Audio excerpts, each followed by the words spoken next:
Hi, I'm Jude Curtin-Darling, Labour MEP for the North East of England. I'm a Quaker. I'm actively involved in European policy.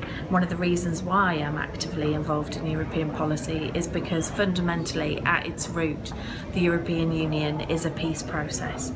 It's a process of bringing 28 countries around a single negotiating table, whereas in the past, for centuries and centuries, every 20 years we fought our neighbours on the battlefields of Europe. We sacrificed millions of young people as cannon fodder and in brutal warfare. Today, the very different cultures that meet around Europe resolve their differences around a negotiating table, including tables in this house today. We're in the midst of the largest refugee crisis that we've seen since the Second World War. It's demanding an enormous amount of compassion, of understanding, of intercultural tolerance of Europeans. It's demanding that we rise above ourselves and that we reach out to the other. And for me, that's fundamentally a key part of the peace process. Many people who are engaged in the EU referendum project say, but it's because of NATO that we have peace in Europe. But I always reply to them that it's because of NATO that we don't have guns on the streets of Western Europe. But peace process is far more than the absence of guns. A peace process is a process of just negotiation. And on all of the questions where member states across Europe feel that they have a common concern, a common challenge, and they need to address things collectively, it's at our negotiating tables that is addressed. Whether it's the refugee crisis that we see today, rising instability around our borders in the Middle East and on the eastern border, we as a continent stand really at a crossroads.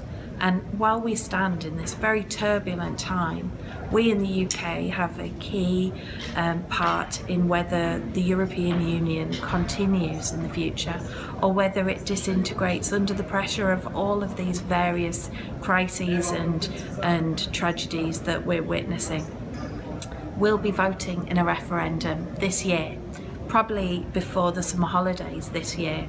People across the UK will decide whether we stay in the EU or we leave the EU. And I would really like Quakers to actively engage in that discussion. I personally will be campaigning and voting to remain in the EU, and primarily for 5 key reasons. The European Union is a redistribution project. The European budget spreads from the wealthier regions and from the wealthier countries to the poorer regions and to the poorer countries, and there are beneficiaries inside the UK. And I think that's fundamentally also part of a Quaker ministry about social justice, that redistribution agenda. That investment that we get from the European Union is crucial in terms of jobs and high quality jobs across the UK. These are jobs which we really can't afford to lose. So for me, it's about investment, it's about jobs, but jobs have to be good quality jobs. And over the last 30 years, since the launch of the single market, we've seen the development of workers' rights across the European Union, rights around health and safety at work, around equal pay and engagement with workers in the workplace, information and consultation, rights for the most vulnerable workers in our labour market, particularly women workers and young people.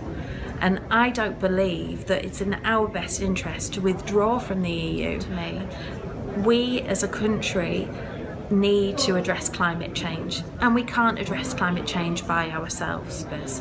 The European Union has been crucial in terms of the development of EU environmental legislation. I know that personally because one of the reasons why I got involved in the EU was when I was 9 years old, the government proposed to put 3 toxic waste incinerators on the north banks of the Tees, opposite my hometown of Middlesbrough. And my mum, who was very dedicated mother of 4, wasn't keen on her young children breathing in the pollution from these toxic waste incinerators. So together with other campaigners, she launched a call for a public inquiry. They got the public inquiry.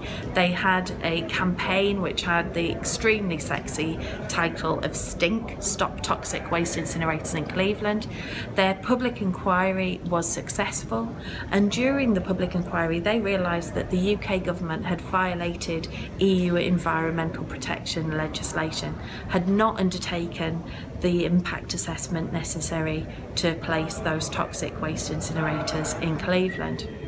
And so my mum picked up my school bag, a big red school bag at the time, and with my dad they went off to Brussels and they got a meeting with the European Environment Commissioner.